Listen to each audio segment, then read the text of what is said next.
আমি এবং আমার মা বাবা যাচ্ছি লিচুর গাছে পানি দিতে। লিচুর কলম লাগিয়েছিলাম কিছুদিন আগে, সেই গাছে পানি দেব। পাশাপাশি পানির সাথে কিছু বিষ এবং সার দিতে হবে। বিষগুলা উই পোকা বা অন্য কোনো পোকামাকড় গাছের শিকড়, ছোট ছোট জালি শিকড় নষ্ট করছে। এর জন্য বিষ এবং পানি দিতে হবে। আমরা আমাদের বাড়ি থেকে মাঠের উদ্দেশ্যে রওনা দিচ্ছি। হেঁটে হেঁটে যাচ্ছে লিচুর বাগানের পাশ দিয়ে। অনেক ক্ষেতের ভুঁই দেখা যাচ্ছে এখানে। কেউ সিম লাগিয়েছে, কেউ ওলকপি লাগিয়েছে। আমাদের এই সাইডটায় সবজি আবাদ বেশি হয়, পাশাপাশি লিচুর গাছ বেশি।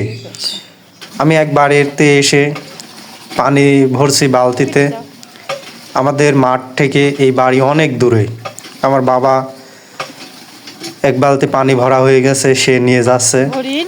পাশাপাশি আমি ভরছি এবং আমি আমার মা পরে নিয়ে যাব। এই যে আমি 2 বালতি পানি ভরে নিয়ে যাচ্ছি। যেই বাড়ি থেকে পানি ভরলাম সেই বাড়ি থেকে আমাদের জমি অনেক দূরে, প্রায় আধা কিলো তো হবেই, তারও বেশি। আমরা যে সাইডে আমাদের লিচুর এই জমিটি রয়েছে বা বাগান রয়েছে, তার 1 কিলো বা এই অন্য সাইডে যদি যাই তাহলে 2 কিলো 3 কিলোর ভিতর কোনো বাড়ি ঘর নাই। যে বাড়ি থেকে পানি নিচ্ছি এই বাড়িটাই সবথেকে কাছে এই বাগানের এই দিকে। এখান থেকে আমরা অনেক কষ্ট করে পানি নিয়ে যাচ্ছি। আমি 2 বালতি নিয়ে চলে যাচ্ছি। এর আগে আমার আব্বা 1 বালতি নিয়ে গেছে, মা 1 বালতি নিচ্ছে। এভাবে আমরা কয়েকবার পানিগুলো টেনে নিয়ে যাব। অনেক কষ্ট হচ্ছে 2 বালতি একবার নিয়ে যেতে। মাঝে মাঝে আমি দম নিচ্ছি।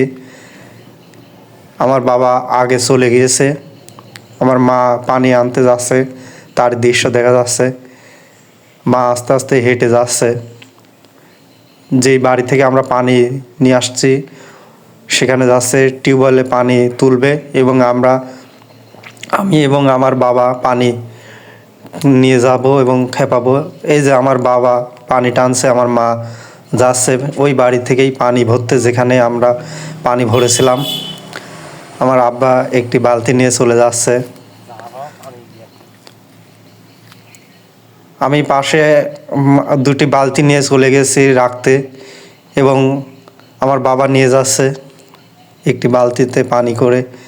এখান থেকে অনেক দূরে, 1 কিলো না হলেও আধা কিলোর উপরে, মানে 500 বা 600 মিটার, তারও বেশি হবে।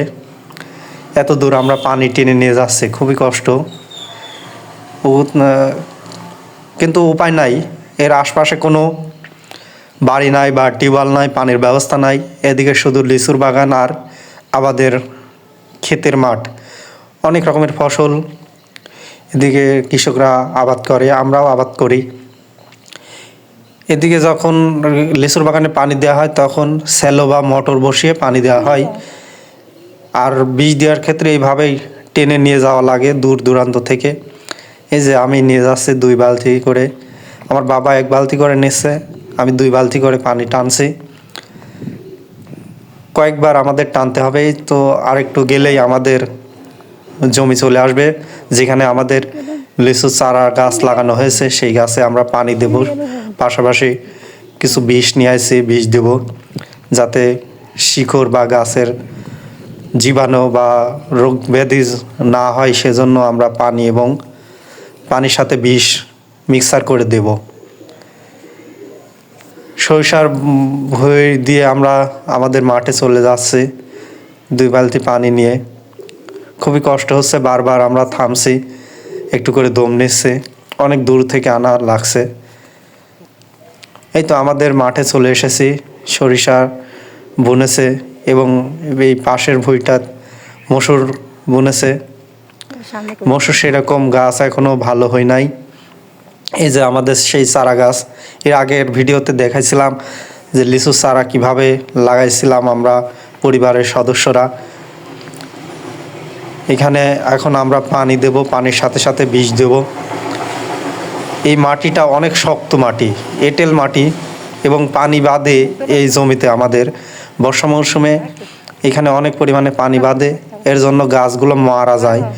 এবার আমরা চিন্তা করেছি গাছ লাগাবো, এবং গাছ যদি তাজা বা কুশি ছাড়ে এরপরে আমরা গাছের গোড়াকে শক্তভাবে উঁচু করে দেব যাতে পানি না বাঁধতে পারে। আমি পানি ঢেলে দিচ্ছি, আমার বাবা বিষ দিচ্ছে গাছের গোড়ায়, প্রত্যেক গোড়ায়, যাতে উই পোকা বা যেই পোকাগুলা গাছের শিকড় খায় সেগুলা যাতে না খায়। এই যে গাছে কি অবস্থা, পানির শুকিয়ে গেছে, মাটিগুলো খুবই শক্ত হয়ে গেছে, মাটিতে রস নাই।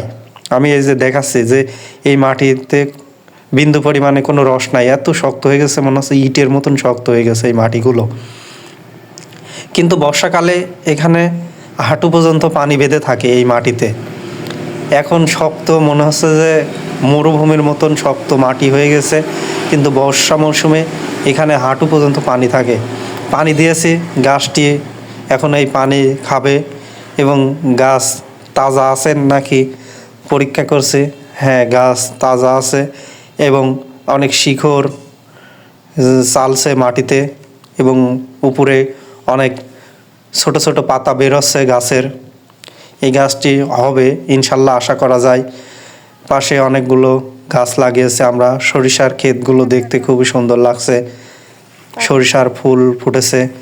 পর্যায়ক্রমে আমি পানি দিচ্ছি, আমার বাবা একটু করে বিষ এবং ঔষধ ঢালে দিচ্ছে গাছের গোড়ায়, যাতে জীবাণু, উই পোকা বা যে ঘুগরি যেগুলা বলে ছিদ্র করে, বা শিকড়, নতুন শিকড় চালছে গাছের, সেই শিকড়গুলা যাতে না খেয়ে ফেলে, এই জন্য আমরা পানির সাথে একটু করে বিষ দিচ্ছি।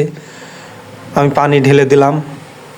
পাশেই আমরা আরেকটি ক্ষেত দেখছি যে এখানে রসুন লাগিয়েছে একজন কৃষক ভাই, ভালোই রসুন গাছের। এদিকে গাজর বুনেছে আরেক কৃষক ভাই, সেই ছবি একটু আমি তুলছি। গাজর গাছ কিছুটা বড় হয়েছে, অন্য ক্ষেতে আরেকটু ছোট। আমাদের এই সাইডে অনেক সবজি আবাদ হয়, গাজর, মূলা, শাক সবজি, সিম, লাউ, অনেক রকমের সবজি আবাদ। সবজি আবাদের মধ্যে যেগুলা বিশেষ করে আমাদের এই সাইডে অনেক আবাদ হয়ে থাকে, আর প্রধানত আমাদের এদিকে লিচু চাষ বেশি হয়ে থাকে।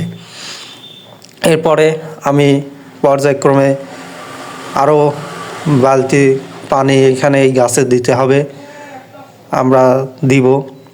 অনেক দিন পর এই জমিতে এসেছি লিচুর গাছে পানি দিতে। এর আগে এসেছিল, আমি যখন ঢাকায় ছিলাম তখন আমার বাবা, মা এবং ভাই পানি দিতে এসেছিল। আজকে যেহেতু আমি বাড়িতে এসেছি, এজন্য আমি চলে আসলাম বাবা এবং মার সঙ্গে করে। গাছেতে আবারও অল্প অল্প করে পানি দিচ্ছি।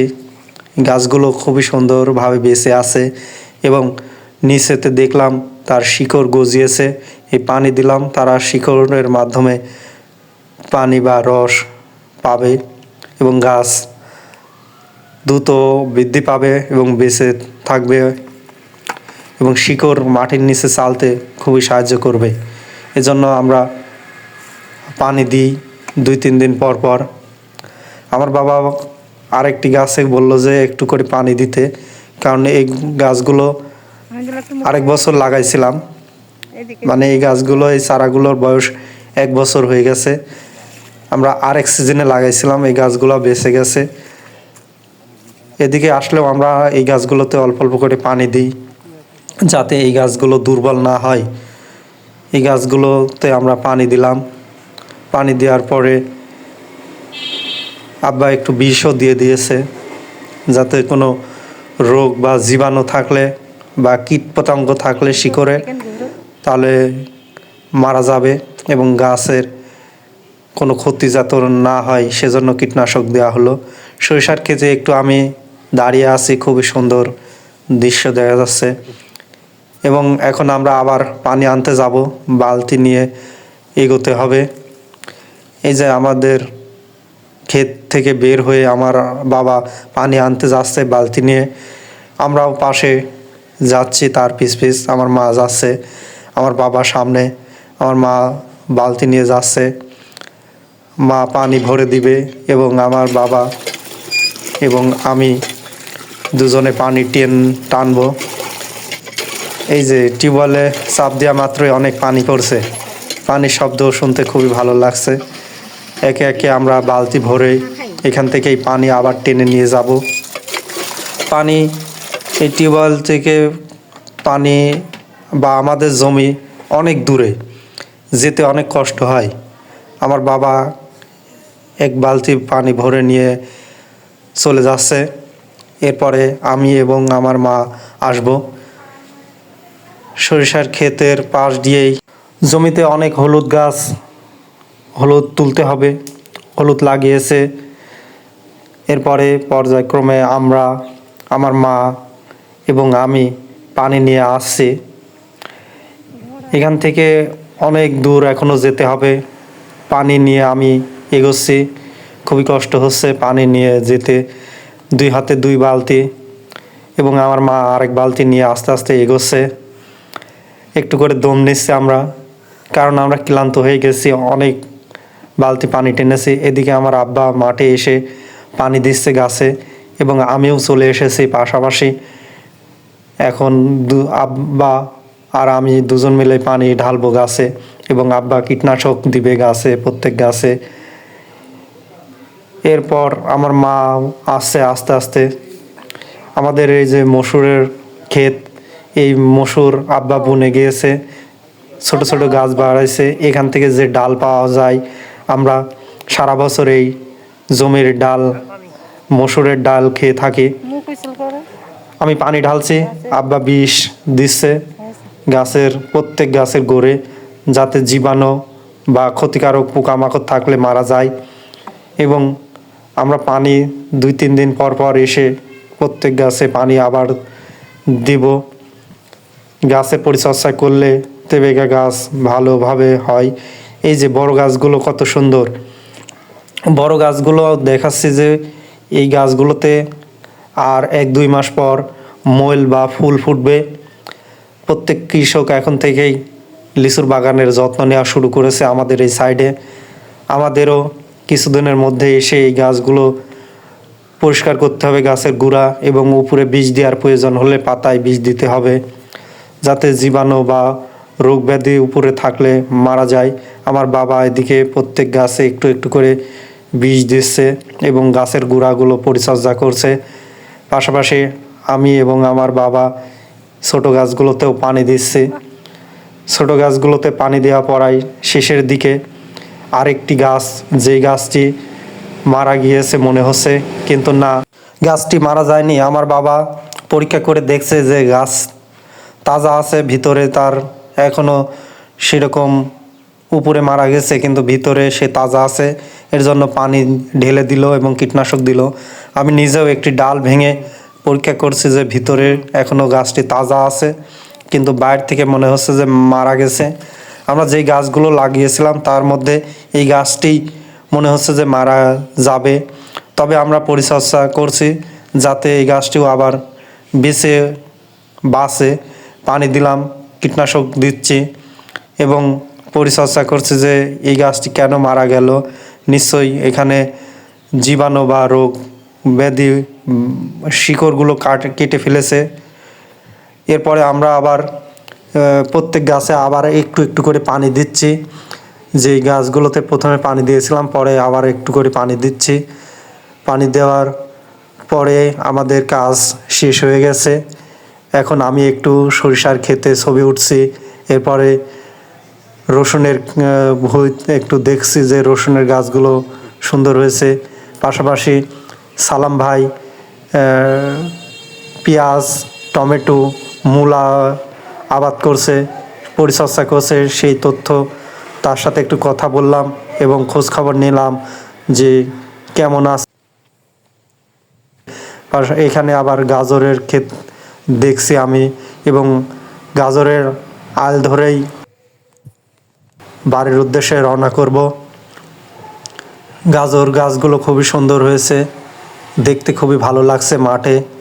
আমাদের এই সাইডে সবজি আবাদ বেশি হয়ে থাকে। সবাই ভালো থাকবেন।